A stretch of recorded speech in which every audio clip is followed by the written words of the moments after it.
ममता बनर्जी आज देश के अंदर मॉडर्न जिन्ना के रूप में स्थापित हुई है। जो ममता बनर्जी और टीएमसी इस देश के अंदर विष घोलने का काम कर रहे हैं। तो लोग खुद संविधान को कुचलते रहे शाहबानो केस में, जो वंचितों के अधिकारों को रोकने का प्रयास करते रहे।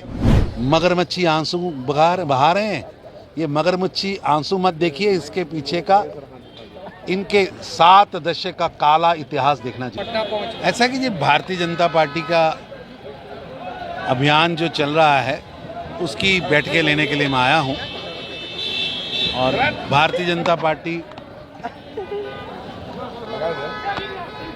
डॉक्टर भीमराव अंबेडकर जी की 14 तारीख से लगातार कार्यक्रम करेगी और उसकी पूरी तैयारी चल रही है। सर, एक सवाल है। मल्लिकार्जुन खड़गे ने कहा है कि देश को बेचने की तैयारी हो रही है। मैं खड़गे साहब से पूछना चाहता हूं कि कांग्रेस ने गुजरात में अधिवेशन किया, लेकिन सरदार पटेल के स्टैच्यू ऑफ यूनिटी पर एक भी कांग्रेसी, राहुल गांधी से लेकर चुटभैये नेता तक, कांग्रेस के अध्यक्ष से लेकर एक नॉर्मल डेलीगेट तक क्यों नहीं गया? ये बार बार महापुरुषों का अपमान, चाहे वो सरदार पटेल का अपमान हो, डॉक्टर भीमराव अंबेडकर का अपमान हो, लगातार कांग्रेस करती आई है। और 40 साल इन्होंने, गांधी नेहरू परिवार ने महापुरुषों के अपमान करने का ही दौर चलाया और 40 साल भारत रत्न नहीं लेने दिया।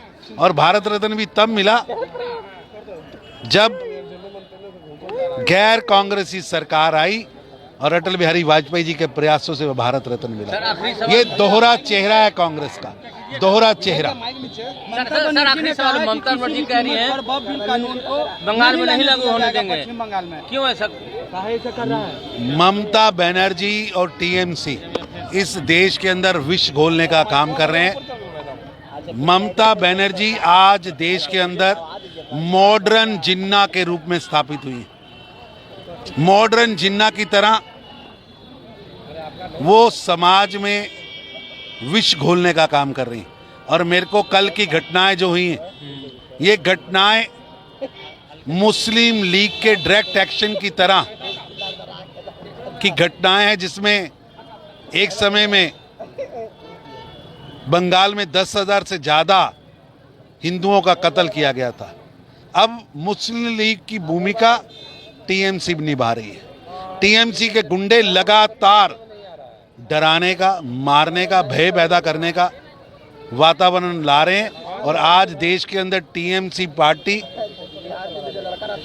मुस्लिम लीग का नया रूप और ममता बनर्जी आधुनिक जिन्ना के रूप में खड़ी हुई है। आखिरी सवाल। राहुल गांधी को ऐसा क्यों लगता है कि संविधान खतरे में? पटना आए थे, यहाँ भी उन्होंने बात कही है। क्योंकि उनके पूर्वजों ने, उनकी 4 पीढ़ियां,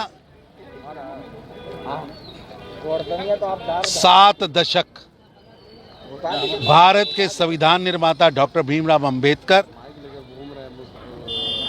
और भारत के संविधान दोनों का अपमान करने में बीती है।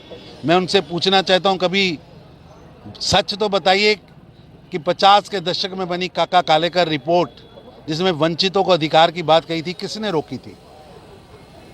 80 के दशक में आया मंडल कमीशन, जो पिछड़ों और वंचितों को अधिकार की बात करता था, उसको इंदिरा गांधी जी ने दबाया कि नहीं दबाया?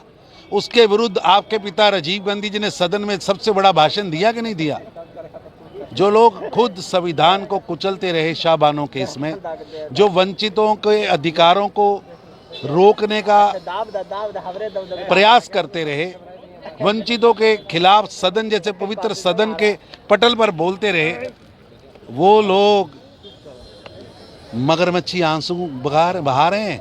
ये मगरमच्छी आंसू मत देखिए, इसके पीछे का इनके 7 दशक का काला इतिहास देखना जरूरी है।